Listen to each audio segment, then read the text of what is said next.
I'm not really proud to own it anymore. You know, it was a first-time buy, it's your first house, you're on the ladder, it's great. It's completely changed. I don't think of my flat as my home. It's just a source of dread and anxiety. Cerys Owen's dream home has turned into a nightmare as hidden problems in the fabric of her high-rise apartment block emerge to haunt her. Her flat is now effectively unsellable, worthless, and she's not alone. Across Wales, there are thousands of people potentially unable to sell their home while facing repair bills of tens of thousands of pounds. Just all money, money, money, which I haven't got, and how many people have? You know, I've got friends here, they're at their wits' end. Can't afford it, I've got no more money. What happens if you can't pay your bills? You forfeit your lease. For those leaseholders, the argument is simple. If there were defects in the original building of their tower block homes, then the developers should pay for the repairs. But getting some of Wales's biggest home builders to agree to that is far from straightforward. Footballers have an expression called parking the bus, which is when a team becomes very defensive, packs their goal line and defends. My sense is that Redrow have parked 10 double-deckers in front of their goal. But the high-rise homeowners aren't on their own.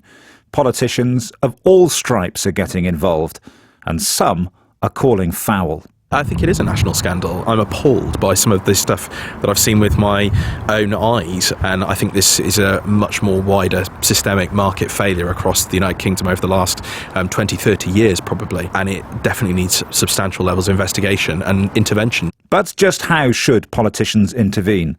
With taxpayers' money, or with reform of a leasehold system that critics call feudal? I'm Oliver Hydes, and in this week's Eye on Wales, I hear from those leading the charge for reform in the hope that it will put an end to their high-rise anxiety. It's a late autumn day here by the banks of the River Ely, close to where it flows into Cardiff Bay. Across the water, the leaves are turning yellow and dropping from the trees, providing a picturesque spectacle for the residents of the riverside apartments behind me. This is Victoria Wharf, built some 12 years ago. Its 7 high-rise blocks house around 470 apartments. It is, or was, a sought-after location. I bought as a first-time buyer back in 2017. Victoria Wharf has been home to Cerys Owen for the last 3 years, both a place of her own to be proud of and the first rung on the property ladder. I had rented other flats around Cardiff Bay, so I was aware of sort of Victoria Wharf as a development. It was a very desirable place to want to live. It looks nice, it's on the water, you know, the flats are a lovely size and everything's great. So I was really sort of pleased to be able to buy in this development. But note the past tense. That pleasure and pride evaporated in the wake of this. Many people are feared to have died after a fire engulfed a tower block in West London. 12 people are known to have been killed, but police expect that figure to rise. The Grenfell Tower fire eventually claimed 72 lives in June 2017, throwing a spotlight on fire safety in high-rise developments across the country. Last year, a survey of the block where Cerys lives, introduced post-Grenfell, revealed concerns about what lies behind the external cladding at Victoria Wharf. Peter Larwood, chair of the development's Residents Association, takes up the story. The guy was selling a flat in Picton Block, which is one of the taller blocks just here. When they did the intrusive survey, it revealed a build behind the cladding that was deemed not fire safe. And the result was, about August last year, I think it was, everything stopped. Got thrown in the air, for better words, about saleability, the value of the units. From then on in, it's just been a never-ending spiral of despair for people, I suppose, in some ways. The results of that external wall survey meant that Victoria Wharf could not be given what's called an EWS1 certificate. Without that, banks and building societies now won't offer mortgages to buy in the development, in effect rendering the homes of Peter and Cerys worthless. And there's more bad news. Victoria Wharf's apartments were sold as leaseholds, as are most flats, and the terms of the lease mean that the cost of repairs fall on the leaseholder, even if the problems to be fixed date back to flaws in the original build. The snag we've got is that to put it right is horrendously expensive. It's been guesstimated to do all these units is 28 million, and that actually falls on us, the leaseholders, not the builder, not the freeholder, not the maintenance company, because the leases that were written, the old original leases, are really not fit for purpose anymore, because there's a catch-all clause called a Section 20, and that Section 20 means that any repair that's necessary on these units falls to us, the leaseholders. That catch-all clause is being used by everyone to make us responsible for the repair. That's not feasible, it's not possible, and you've got people who are in despair, including me. There's no way that I could meet £60,000 to repair the cladding on my property, because that's what it's going to be. The guesstimate by the management company, First Port, at 28 million. Oh, we get a commercial loan, that's £170 a month for the next 30 years. Who's going to take on a burden of a flat with £170 a month before you even get your mortgage? And what's it going to do to values? And from a value perspective right now, it's a zero value for a lender, because it's not meeting an EWS1, so there isn't any lending criteria that can be used to actually allow you to obtain money. Developments like Victoria Wharf offer modern living, but come with a complex web of arrangements. Homeowners will pay a developer to buy the leasehold of their property. What's known as the freehold will be held by a third party, often an investment company, which charges residents an annual ground rent. Then there's a management company which looks after the day-to-day running and maintenance of the complex and bills leaseholders accordingly. Now, those bills are normally predictable and affordable, but not always. About 1.5 miles away from Victoria Wharf, across Cardiff Bay, lies the Celestia development. Of a similar vintage and size to Victoria Wharf, its residents and leaseholders were facing large and unexpected bills for remedial works almost as soon as they moved in. Leaseholder Mark Thomas is from the Celestia Action Group. Celestia has suffered issues almost since the very start with regard to various building defects. There have been issues with regard to soil stacks. Those are the pipes that deal with water waste, etc., from the building. There have also been problems with water ingress in terms of the render, which has resulted in some cases with pieces of render failing. And there have also been issues with regard to some of the balconies and also what's called the roof anchors. And a lot of those issues have almost been going on since the origination of Celestia back in 2007. The whole issue came to a head, I think, about a year ago, when on the back of the Grenfell tragedy, South Wales Fire and Rescue, alongside lots of other fire service organisations throughout the UK, I think instigated a review of all high-rise buildings. And it was at that point that they discovered that various fire safety processes and installations had not been installed.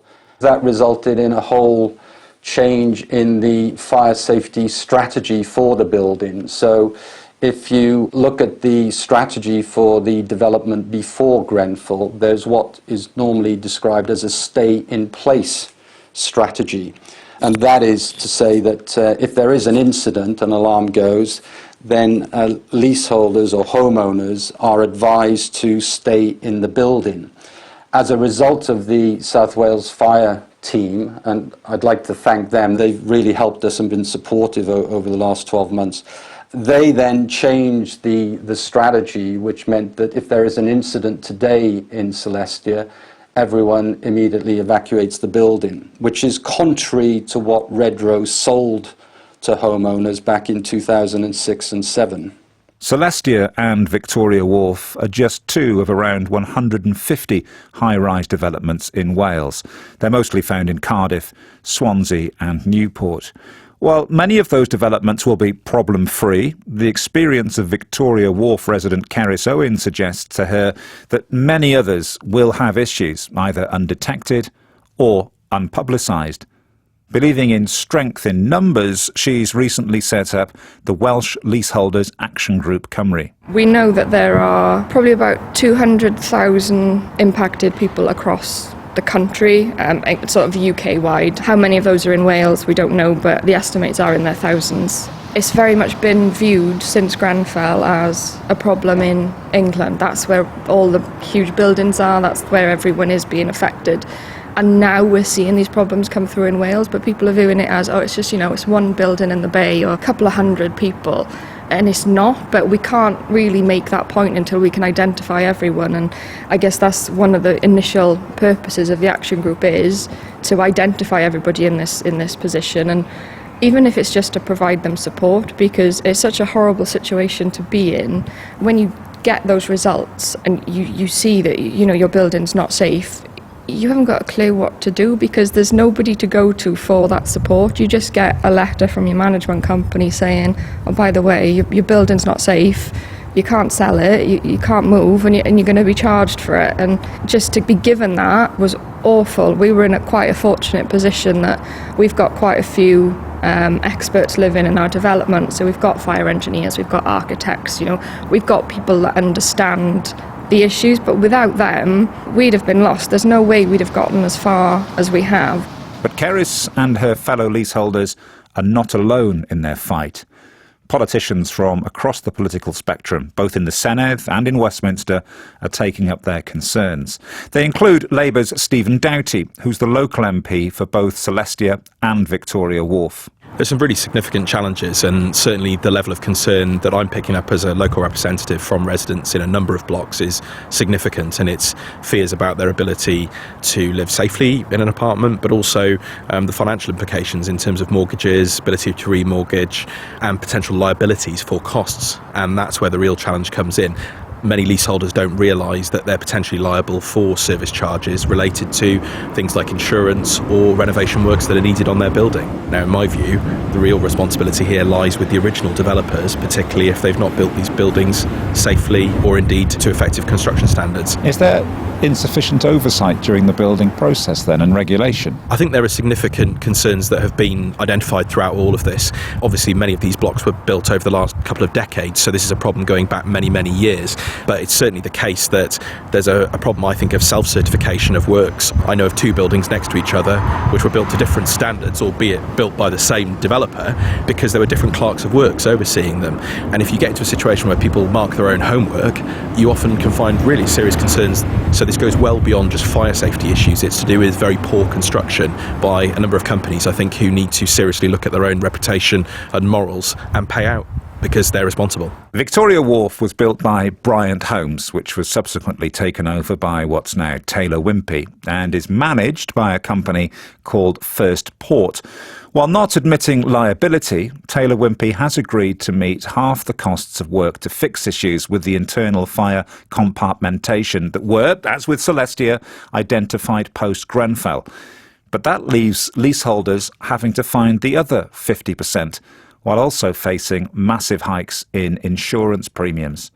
And then there's the prospect of having to finance a loan to pay the £28 million it could cost to make safe the external cladding. Peter Larwood was supposed to be enjoying his retirement. Instead, he finds himself working pretty much full-time as chair of the Residents' Association while watching the bills stack up. What do you think this has cost you so far? A lot of sleepless nights, a lot of money, because there's no reserves in the pot. So if you say, well, if they want to reclad, it's going to be £61,000 each. Well, hang on a minute, how long is it going to take you to build that up? So they're talking about a commercial loan. First Port have already got £199,000 on a commercial loan that we're going to have to repay for part of the insurance costs. The insurance has gone up tenfold on this estate, tenfold. The premium is going to cost us all £1,000 each. My half-yearly charge was £1,300. That's just to live here.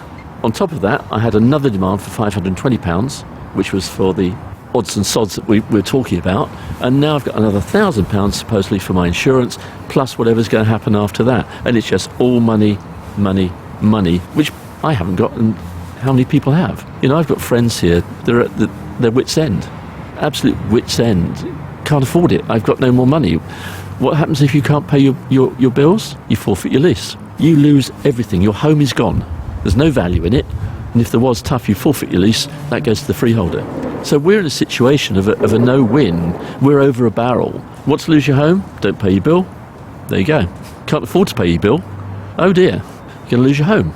A spokesperson for Taylor Wimpey told Ion Wales that it recognised that the residents of Victoria Wharf faced a complex and difficult matter, and added, Taylor Wimpey has no ownership or legal interest in the buildings at Victoria Wharf.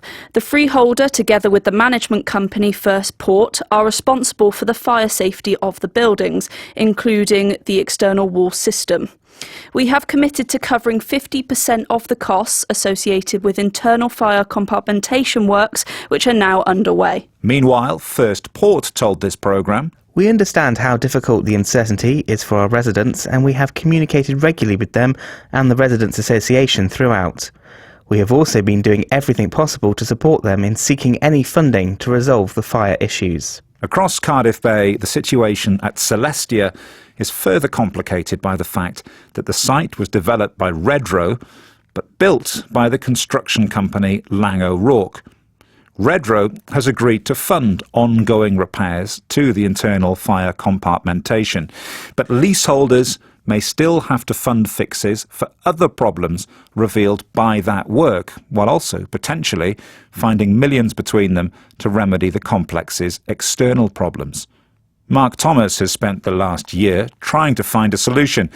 There's been some progress, but it's been hard won. I think footballers have an expression called park in the bus, which is when a team becomes very defensive, packs their goal line and defends. And I think I'd put it simply that my sense is that Redrow have parked 10 double-deckers in front of their goal.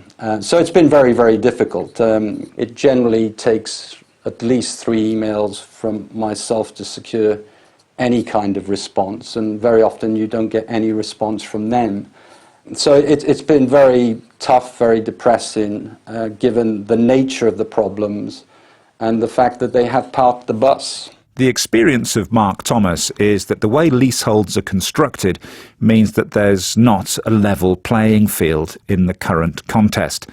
Despite that, the Celestia Action Group is preparing to go on the attack and to court to argue that Redrow has a legal liability, as well as a moral duty, to fully fund the required repairs. Basically, the developer sets out the lease, they shape the lease, and that has made it very difficult in terms of pursuing action against Redrow. The essential situation is that individual homeowners and leaseholders have to take their own action against Redrow, which is quite crazy. So what we have done is we have grouped together quite a large number of homeowners, and we are jointly funding, if you like, a class action against Redrow, which we've been forced to do because the management company that Redrow created doesn't have the powers to do that. We believe that Redrow does have a liability, a legal liability, and that back in 2006 and 2007, they clearly misrepresented and missold that development to us, and that they should be held to account for that. And what are you seeking? Our request is very, very, very clear. We would like Redrow and Laing O'Rourke, depending on how they do it between themselves, but our battle is with Redrow because those are the only people we dealt with when we purchased the flats. We would like Redrow to fully fund all the repairs to deliver what we felt or we thought we were buying back in 2006 and 2007. Redrow has been making profit in excess of 400 million. Even in the last year with COVID, I think they've recently reported profit of 140 million. They certainly have the monies. When we approached Redrow for comment, the company told Ion Wales that it no longer owned the freehold to Celestia. This aside, a spokesperson added, "The safety of our customers and residents is our utmost priority, and we've been liaising with the main contractor, freeholder and management company. We've provided funding to the management company to enable them to complete the internal compartmentation works and to install a new alarm system." For their part, Laing O'Rourke told Ion Wales that it's been engaging proactively with both Redrow and Celestia residents, and went on to say, "We understand that some of the tenants have issued claims against Redrow. Redrow has also issued proceedings against us. We understand this is frustrating for the residents, but as legal proceedings have now been issued, we are required to follow a formal process and are unable to comment further at this time." The MP for Cardiff South and Penarth, Stephen Doughty, has raised the cases of both Celestia and Victoria Wharf in the House of Commons. The work he's done on behalf of his constituents has led him to conclude that the whole system of leaseholding is in need of major reform. I think the leasehold system is confusing, it's complex, it's not transparent, and it's from a different age. Some people describe it as a feudal system of ownership, and it's completely not suitable for the modern age. And I think a lot of people don't understand what they're buying and what the liabilities are that come with that when they take it on. So I am really pleased with the noises I'm hearing from the Welsh Government about their plans for reform in this area. But obviously that's not going to help people who've already been affected by these challenges over the last 15, 20 years. And as I said, the responsibility there has to lie with the people who've put these developments up in the first place, have made a quick buck, handed it off to a freeholder who's probably not paying any tax in a tax haven, and in the end it's residents here who end up footing the bill. That cannot be right. It's a matter of natural justice. If the scale of this is as you suspect it to be, and not just in Cardiff, not just in Wales, but across the UK, wouldn't it be worthy of a more in-depth investigation? We're not approaching the point of the need for an inquiry. Certainly I've been discussing the scale of the problem with my colleagues in Westminster, and this is something that goes well across party boundaries. Whenever you speak on these issues around leasehold reform or problems in these blocks, there are MPs of all parties getting up, expressing concern on behalf of their residents. And I think this is a much more wider systemic market failure across the United Kingdom over the last 20, 30 years probably. And it definitely needs substantial levels of investigation and intervention, fundamentally by the UK government, because a lot of these issues relate to regulations, rules and standards that existed well before the advent of devolution. So, like with any of these sort of legacy issues, as we've seen on other things, the UK government is going to have to step in here with both funding and with measures to deal with the scale of the problem we face, particularly given this is UK-wide companies in multiple cities. In England, the Chancellor, Rishi Sunak, has set aside £1 billion to remove flammable cladding from privately owned tower blocks. As a consequence, the Welsh Government has been given extra funding, money that the residents of Victoria Wharf have been told has been used to deal with the coronavirus pandemic. Here's Peter Larwood of the Development's Residents Association again. The big problem is it's nowhere near enough. If you say there was £58 million given to the Welsh Government, and to recover this lot is 28 million, well, that's only one out of 147, 148 different developments in Wales. So there's nowhere near enough. You've got a burden. Should it be on the poor ordinary person in the street putting it all right? Of course it shouldn't. They don't want to pay more taxes to put this right if it's not their problem, and nor do I. But by the same token, money has to come from somewhere. As the Welsh Government's Minister for Housing and Local Government, it falls to Julie James to respond to Peter Larwood's calls for help. Her officials have met with the Victoria Wharf Residents Association, but the Minister herself is yet to do so. Julie James was invited to come down here. She was invited to the Zoom meeting or the team meeting, but no, she didn't attend that. She decided that she would just send the building safety team. And when they started saying, well, we've got this new stuff coming out next year, new building regulations, I asked them if it's retrospective. They said no. So I said, why are you talking about it? If it's not retrospective, it's no good. What can you do for us? Oh, a grant or a loan. Oh, hang on, grants are going to be repaid, loans are going to be repaid. We're in no better position. So we've had to drive this forward because the Welsh Government are not doing anything. The Welsh Government have done nothing. And Westminster, OK, they sent money down to the Welsh Government, which they then spent on COVID. Last week, Julie James wrote to developers in Wales telling them that she believed that where there was a clear failure to build to required standards, then they should put those faults right. The Minister also invited developers to meet with her to set out their approach to engaging with residents and remedying defects. Meanwhile, the Welsh Government says it's actively exploring options to support affected leaseholders. A spokesperson told Ion Wales, However, this is an immensely complex area and we need to ensure these options are workable and serve the best interests of both leaseholders and wider public interests, while also recognising the responsibility that lies with building owners and developers. In addition, we have commissioned further research on leasehold to enable us to consider broader reforms to improve the system and strengthen the position of leaseholders in Wales. Previously, UK ministers have said that leaseholders should not have to pay for removing unsafe cladding. But that position appeared to change last week when the current building safety minister said he expected some costs to fall on leaseholders. Lord Greenhalgh told MPs that he hoped that those costs would be affordable and kept at a level that prevented leaseholders from going bankrupt. But the Cardiff South and Penarth MP, Stephen Doughty, believes that at the end of the day, it should be down to the original developers to pay up and put things right, or risk their reputations. I think it is a national scandal, and as I said, I'm appalled by some of this stuff that I've seen with my own eyes on these buildings. How anybody, especially not these companies who claim to be, leaders in British construction, could have put up some of the poor quality buildings that they have done, that you see then crumbling, just years after they've been constructed. And of course, we know this goes well beyond just the apartment block business. You hear regularly of scandals in the residential housing sector as well with some of these companies.